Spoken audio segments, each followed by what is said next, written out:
Carlos, no se oye. Carlos, ¿tienes tu micrófono en mute? Ahí sí. Oye, ya hago clase todas las semanas, pero siempre me pasa lo mismo. Parto hablando y parezco que estuviese hablando como un muro. Bueno, oye, en primer lugar agradecerle esta invitación. Realmente me ha permitido salirme un poco del fárrago en el cual uno está en este mundo que se enloqueció por todo lo que estamos viviendo, dramática, cierta pandemia, pero además crisis económica, la situación de las universidades que no es para nada fácil. Quiero saludar también a todos los consejeros que nos están escuchando. También a mi amigo Rodrigo, Mariana también, Mario, desde luego, ¿no es cierto?, y Beatriz, eh, compañeros de ruta, ¿no es cierto?, en esta gran tarea de modernización del Estado, como decía Mario, ¿no es cierto?, una tremenda reforma que se hizo. La verdad es que coincido tanto, pero tanto, 101% en lo que ha dicho Mario, que, bueno, desde luego me permite, digamos, avanzar más rápidamente en la presentación que tenía yo. Y aunque al principio nuestro presidente, don Alejandro Weber, dijo que esto se iba a grabar, yo rápidamente tuve que ir a mi presentación, tuve que eliminar algunos calificativos, adjetivos, pero cuando comenzó Mario a decir todos los calificativos que yo ya tenía, vi que no era necesario porque ya los dijo él. La verdad es que yo pienso exactamente lo mismo. Es un mandato muy complejo, muy precipitado, erróneo, ¿no es cierto? Y peligroso lo que tienen ustedes entre manos como Consejo de Alta Dirección Pública. Permítanme, muy brevemente, porque esto me enseñaron, ir a una... Espera un segundito.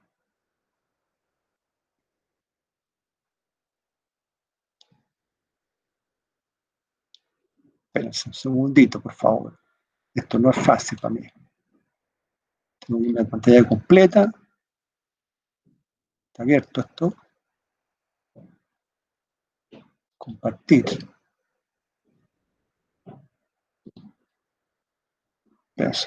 Carlos, no sabía que te llamabas Pasita Williamson. Perdón, sí, hay una cosa muy rara, no sé por qué. mi, mi hija, digamos, fue la que me instaló esta cuestión. Espérense, ¿por qué no? Ustedes ven algo, ¿no? Sí, ahora estamos viendo tu pantalla, Carlos. Tienes que poner... Tienes que seleccionar el archivo que quieres mostrar ahora. Ya, pero espérate, pero eso es lo que estoy tratando de hacer. Espérate. Es que pasa que tengo partida, no, espérense. Yo pongo para acá arriba pantalla completa, ¿no es cierto? Me doy acá y tengo abierto el archivo, entonces me doy acá, pongo compartir. ¿Y por qué no aparece la presentación? ¿Usted la ve o no? No, porque tienes que seleccionar la presentación. Ahora estamos viendo tu pantalla de Hangouts. Ya, Entonces, pero tienes ya, que mostrarnos la presentación que quieres hacer. es que pero yo no la veo, po. Pero yo, espérate, voy a presentar ahora, ¿no es cierto? Voy tu pantalla completa y entonces tengo que pinchar acá, digo, Claro, tienes que poner presentar ahora. Ahí inmediatamente vas a compartir tu pantalla y tienes que seleccionar el PowerPoint o el documento que quieras mostrar. Y tienes que verlo tú, porque en la medida que lo veas tú, lo vamos a ver nosotros. pero lo ven ustedes, ¿no? Yo no lo veo tampoco. Don Carlos, vaya a la barra de inicio y ahí está abierto su PowerPoint al costado derecho. Espérate. Al costado derecho está el PowerPoint. No lo veo, ¿no? Tú lo veo, ¿no? Donde está el icono de Windows, arriba, al costado derecho. Si usted baja un poquito, ahí está más arriba. Más arriba. Sí, ahí. Eso. Selecciónale ahí. Ah, ya, eso era. Ahí, Bueno, claro. disculpen. Bueno, bien. Bueno, voy a ir rápidamente. La verdad es que, como decía antes, la presentación que hizo Mario me ahorra muchos comentarios, porque básicamente tengo la misma visión de él respecto a este mandato que ha recibido el Consejo. Efectivamente, es un mandato que en régimen se va a ver posteriormente. A mí me parece razonable. Yo creo que es bueno que exista un mecanismo a través de la cual una comisión, que entiendo que va a estar integrada por personas que van a tener ciertas capacidades, puedan hacia futuro, ¿no es cierto?, definir ciertos rangos de remuneraciones, presidente de la República, senador, diputado. Yo creo que es un tema que tenemos que ordenarlo en nuestro Estado, pero me parece, digamos, que la transición y este mandato que se le ha entregado al Consejo de 30 días, un tiempo absolutamente imprudente, además con un mandato que significa reducir las remuneraciones de senadores, diputados y ministros, ¿no es cierto?, y además que tienen que ser iguales. Como decía Mario, esto no tiene sentido, esto realmente no tiene ni pies ni cabeza, y efectivamente de alguna forma es una manera en que el Congreso ha buscado, como decía Mario de forma muy coloquial, si nos vamos a hundir, nos hundimos todos. Yo creo que eso es tremendamente peligroso. Y la segunda fase, que entiendo que son 90 días de la publicación, hacer un poco lo mismo, es poco tiempo para algo tan sustantivo como es la definición de la reducción en el caso del presidente, su secretario y otros miembros del poder público. Los fundamentos. Es cierto, aquí hay una percepción ciudadana de que los sueldos de los políticos son exagerados. Y cuando se habla de políticos, en general se tiende a asociar a los partidos políticos, a ser bien preciso, ¿ya? Y más precisamente a los parlamentarios, que ganan mucho. El concepto de que ganan mucho los parlamentarios o los políticos, ¿no es cierto?, ha estado siempre asociado más bien a la clase política, pero fundamentalmente a los partidos políticos y sus representantes en el Congreso. Esto tiene ciertamente alguna validez. En Chile, además de decirlo, creo que también lo mencionaba Mario, ¿no es cierto?, tenemos un problema de pobreza, donde la gente cuando ve la situación de pobreza, evidentemente mira al lado y dice, ¿cómo es posible que los políticos ganen tanto, siendo de que hay la percepción ciudadana, digamos, que estamos con mucha pobreza y también con mucha desigualdad? Y la evidencia comparada, digamos, efectivamente así lo señala. Cuando uno mira, ¿no es cierto?, distribución de ingresos, sueldos parlamentarios y relación de sueldos parlamentarios a ministros, nos encontramos con que hay cierta sorpresa. No hice un estudio medio exhaustivo, me fui simplemente, digamos, en forma rápida, no tenía mucho tiempo, pero no creo que haya mucha diferencia entre lo que yo obtuve aquí y lo que son probablemente los datos. Yo fundamentalmente me fui a Google y tomé algunas relaciones. Cuando uno mira el salario mínimo anual, ¿no es cierto?, y lo relaciona con el PIB per cápita, para ver más o menos cómo está, básicamente un indicador bien grueso, ¿no es cierto?, que podríamos llamar de distribución de ingresos. Claro, país, Finlandia, que es un país bastante igualitario, salario mínimo anual prácticamente idéntico al PIB per cápita, ¿no?, el 100%. En el caso de Alemania, la mitad, en el caso de Reino Unido, la mitad, y en el caso de Francia, 46%. Son países que por nivel tienen un nivel de ingreso más alto, pero desde el punto de vista, como digo, de relación salario mínimo a PIB per cápita, esa es la relación. Y en el caso de Chile es un 28%, o sea, el 28%. Salario mínimo es 28% del PIB per cápita, lo cual da cuenta de algo que todos sabemos, que Chile es un país desigual. Y eso evidentemente que está en la retina, ¿no es cierto?, de mucha gente que dice, ¿cómo es posible que este país tan desigual, los políticos, ¿no es cierto?, que ganen tanta plata? Que es lo que ha estado permanentemente, como digo, en la visión de la opinión pública. Cuando uno se va ahora a otro componente, que es mirar el sueldo bruto de los diputados y senadores dividido por salario mínimo, nuevamente Chile está muy lejos, 29 veces es el sueldo bruto de diputados y senadores por respecto al salario mínimo. En el caso de Alemania es 6, Reino Unido es 5, Francia es 5 y en Finlandia es igual a 2. Nuevamente, un elemento que influye en la percepción ciudadana, digamos, de que los diputados y senadores, los políticos, ¿no es cierto?, ganan mucho, porque hay tanta gente que gana tan poco, que está definido por salario mínimo. Si uno toma el ingreso mínimo, no hay mucha diferencia. Y por último, algo que sí es importante en esta discusión, lo otro, digamos, son percepciones, que yo creo que son percepciones que no necesariamente deben llevar a conclusiones, que pueden ser conclusiones erróneas, digamos, respecto a qué hacer. Pero esta sí que me parece que es un tema que es importante considerar hacia futuro, ¿ya? Y que es el hecho que el sueldo bruto de los ministros, dividido por sueldo bruto de diputados y senadores, en el caso de Alemania 1,7, Reino Unido 1,8, Francia 1,4 y Finlandia 1,7. Y en Chile es 0,9. ¿Por qué? Porque, como decía Mario, está atado, ¿ya? Hay una horizontalidad, digamos, que tiene que ser lo mismo. Eso es un absurdo porque las responsabilidades son distintas. De modo que ese es un tema que yo creo que hay que tener en consideración. Aquí nosotros tenemos un mecanismo, digamos, de fijación de remuneraciones a nivel de lo que son actividades políticas importantes, ¿no es cierto? Poder ejecutivo, poder legislativo, que por algún motivo, digamos, horizontal errónea, digamos, y es tóxica, ¿ya? Estos elementos vienen a comparar. ¿Cuáles son los fundamentos que están detrás de esta reforma? Tal como se decía aquí, la pregunta es, ¿trata de resolver un problema técnico o un problema político? Y evidentemente que cuando uno mira la historia de la ley, la discusión pública, esto a todas luces es un problema político, que parte de la crisis de confianza y la pérdida de legitimidad fundamentalmente, pérdida de legitimidad de los políticos que está radicado fundamentalmente, a mi juicio, en el Congreso de nuestra República.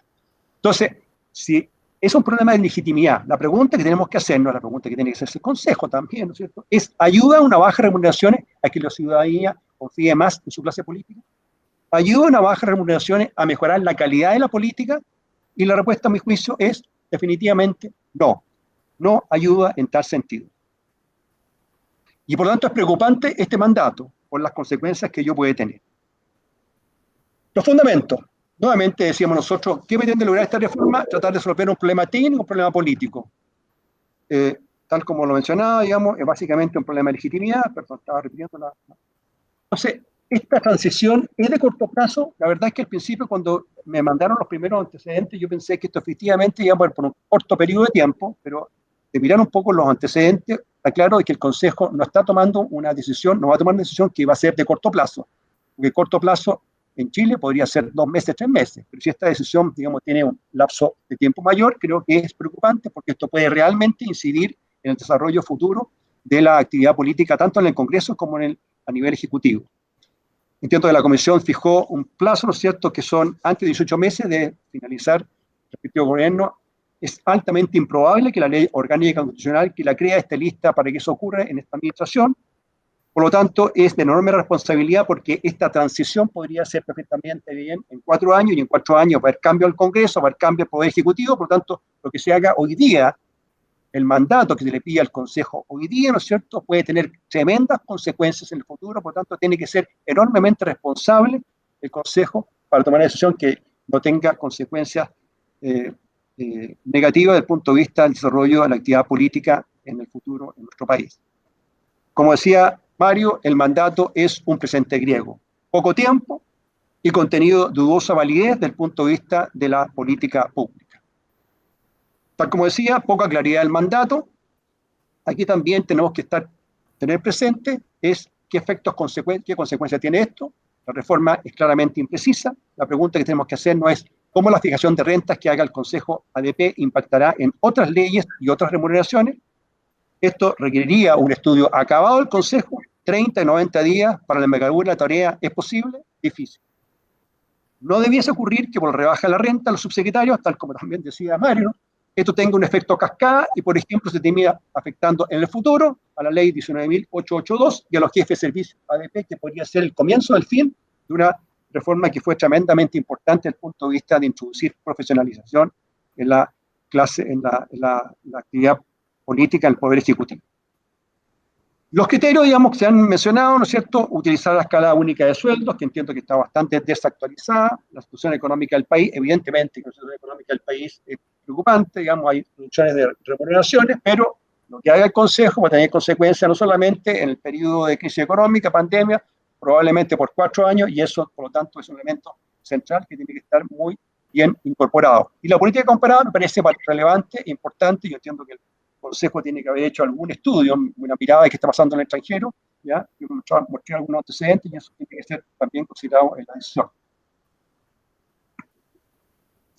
Por lo tanto, la decisión debe fundarse en antecedentes técnicos que garanticen una atribución acorde a la responsabilidad y la independencia en el ejercicio de la función. Está bien, pero en 30 y 90 días, difícil. Algunos criterios generales a considerar: intentar separar nuevamente el mundo político y el mundo técnico, ¿ya?, que justamente ha sido la tarea del Consejo de Administración Pública.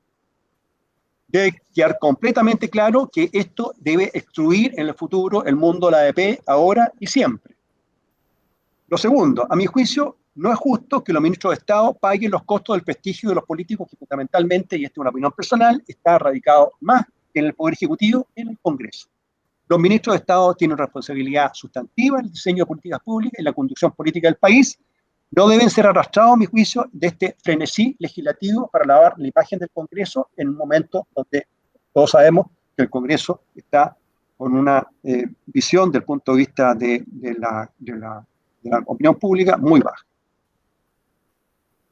Ahora, desde vista la atracción del talento a servicio público, recordar nuevamente, creo que es una oportunidad, tal como también decía Mario, que el diseño e implementación de buenas políticas públicas que para la ciudadanía exige atraer a los mejores. Eso no podemos perder de vista, ese tiene que seguir siendo el norte de la actividad política, ya sea, digamos, la tradición pública, que es un elemento muy central, pero también de la actividad política, de la buena política en general. Eso creo que es una oportunidad de hacerlo y aprovechar la oportunidad para recordarlo, ¿no es cierto?, en las consideraciones que haga el Consejo para efectos de la determinación de la rebaja de remuneraciones.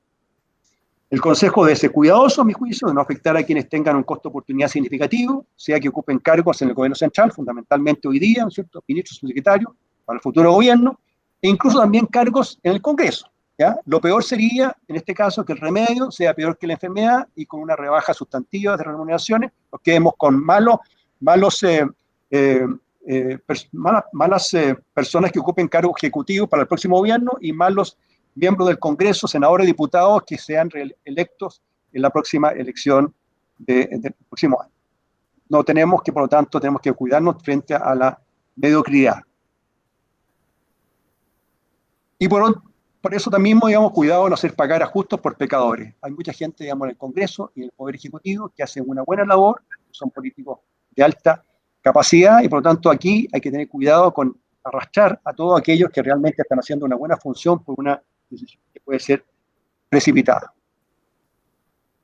Insisto y reitero, entregar orientaciones de política pública, aquí hay una tremenda oportunidad, ¿ya?, para que el Consejo de Televisión Pública ponga en el informe que hay una oportunidad de enviar señales al legislador y al Ejecutivo sobre cómo ha de diseñar su modelo óptimo de remuneración en el Estado, al menos como orientaciones. Creo que algunas de las orientaciones que dio Mario me parecen muy válidas, que hay que considerar, y también es la oportunidad para que la alta televisión pública, el Consejo, haga ver la importancia de ir fijando criterios válidos hacia el futuro para tener un buen Estado con gente que tenga la capacidad para llevar adelante buenas políticas públicas. Esto hasta ahora siempre ha sido inorgánico, parchado, digamos, con estas restricciones, tanto en el plano vertical y horizontal que mencionaba Mario, que yo también comparto. Llegó el momento, por tanto, de hacerlo en forma orgánica, sistemática y con una mirada a largo plazo. Una justa retribución por el esfuerzo realizado, autoridad fiscal, atracción y retención de talento, equidad interna y competitividad externa y garantizar ciertamente la integridad pública. Conclusiones. El Estado chileno, todos sabemos, tiene un problema de calidad, tanto a nivel técnico y a nivel político.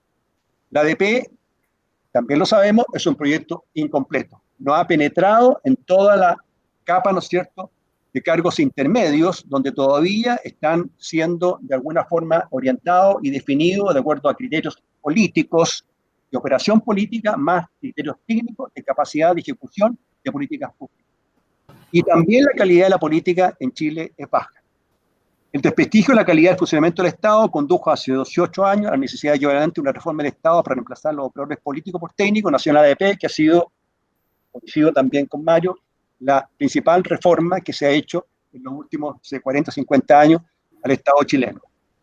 Hoy más que nunca se hace necesaria una profundización de esa reforma, y esta es una oportunidad. El Consejo va a estar, digamos, en la mira de todos.